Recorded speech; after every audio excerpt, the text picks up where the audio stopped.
Hi guys, apologies in advance if I ramble. A few nights ago I 29 arrived home from work and heard my wife 28 having a conversation from the bathtub. It turned out to be a muffled sexual conversation with an unknown male. This call lasted 40 minutes and they sounded so comfortable with each other and were laughing. This is what ultimately hurt the most. I didn't initially confront her, but that night I said she seemed distant, and that if she wanted to tell me anything. She initially said there was nothing wrong, but after a bit more probing she said she has been using Kik for a couple of months to sext with other men, as she is often stuck in the house with our 1-year-old child and feels bored. Enjoyed the attention. I'm always at work so can kind of understand her mentality. However, she did not confess to the call in the tub. So I slept downstairs and messaged her that night to say I know what she did and that I was upset she never owned up to calling this man. She apologized and was speechless. She eventually said this man was called Marty and was 33 years old. She found him on Kik and they have been messaging each other since start of year. Every day, every few hours. He lives an hour away from us, but she swore on our kids' lives she never met him. Apparently last week, Marty asked her if he could ring her on Snapchat and get off over the phone to her. She agreed and the first chat was 30 minutes. She said it was primarily sexual. The call from the tub was the second and last call and happened a week later. She swore she knew it was getting out of hand and that she is relieved it's over. She showed me a message the next day of her calling off their online affair and blocked him. She also deleted her Snapchat and Kik. She gave me permission to look through her phone, and when I looked at browser history, she became tense. I saw that 2 hours before I confronted her about the bath call. She had Googled how to hide someone on Snapchat, but not block them. I interpreted this that she knew I was close to finding out about Marty, but she didn't want to ultimately lose their relationship. Yet she swears to me she is relieved they are over and that she wanted to end it ages ago. Her actions don't reflect these sentiments. The thing that hurts the most is that she lied when I laid it out for her on a plate, to be honest. And I truly feel like she would still be messaging him now had I not caught her. This leaves me feeling sick, and the trust in our 8-year-old relationship has been destroyed. I don't think it will ever come back. I can't get over the fact she has been secretly messaging him every day. When I was at work. When I was in same room with her. When we were on family days out. Gross. We have 2 kids and a home. I work hard and perhaps have neglected her needs. I am a reasonable man. However, I feel like she has been consistently deceitful and disrespectful to me. I will add that we have had some amazing sex and became very close after this happened, and I initially did forgive her because despite my hate for her at this moment, I was scared of losing her to him. However, this past day I have become very angry and can't get over the fact she has disrespected me and lied multiple times. I don't want to end our marriage, but I don't know if I'll ever get over this. What should I do, guys? It's the end. Got divorced today. Cheers.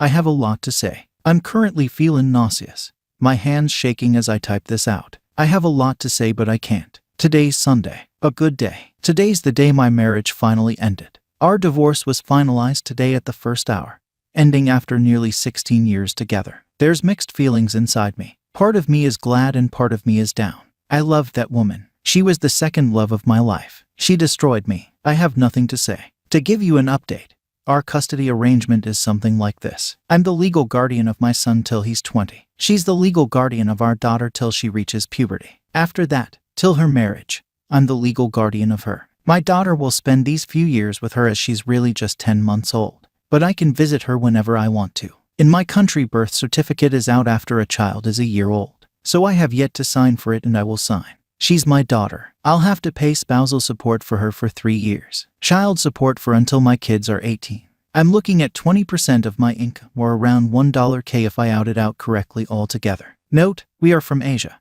and 1K USD is worth a lot here. I don't have to pay alimony, just the amount known as dinmar, or type of dowry but not dowry. I didn't had to split assets as infidelity is a big factor here, but I offered her one of my apartments not for her but for my daughter. I want my kids to grow up in a nice environment.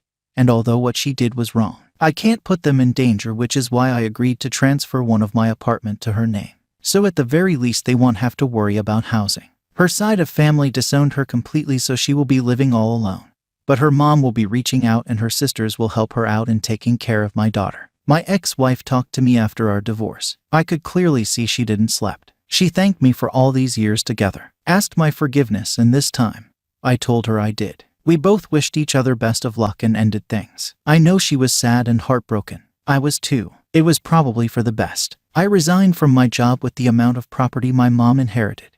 The job wasn't necessary in the first place. I'm going to take a few months off now. When I signed the finalized papers, it was as if a huge burden just left my body. I'll be seeing my mom in a few hours and spend the night at my house. I remember I told that I won't try dating, and my youth has passed. I'm turning 40 this year. Normally 40 is a time where you begin to plan for your retirement and pave the roads for your kids, the new generation. But it feels like I'm going to restart at 40. I met a cousin of one of my friends on New Year's. She's 29. I was quite impressed with her. She's just ideal. Turns out she was the therapist I was looking for all along, and I can't express it. I saw her again on the 14th of January at a festive. It ended up with us drunk and in bed. I'm not proud of that. I still feel guilty about it. We became friends. I found out she was to get engaged, but her boyfriend died. It took 7 years for her to let go of grief. She tried dating in between, but it wasn't good. My wife knows of her. I don't know how she feels about her. We haven't slept or communicated about us recently. I never even asked her how she felt. It's all a mess. It's been 4 months, and within this time period,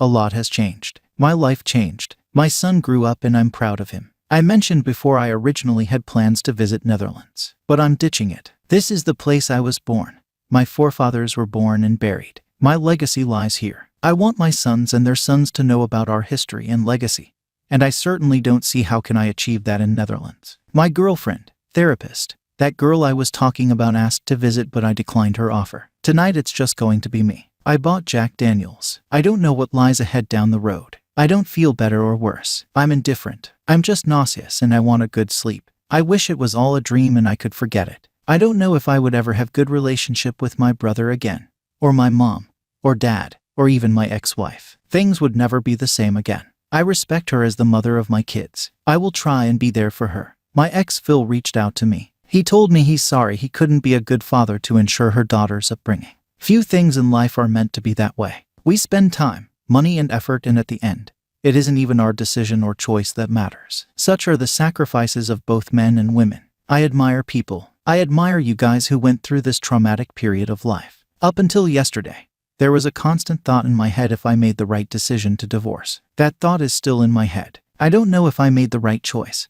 I don't know if I'd ever get over this betrayal. I don't know if I can start over. But for tonight, it's me. My son is with my mom. He will be staying there for the night. This is it, folks. This is it. Cheers to the road ahead, to the life ahead. Cheers to the pain, and cheers to the people that continuously reached out to me. Thank you all.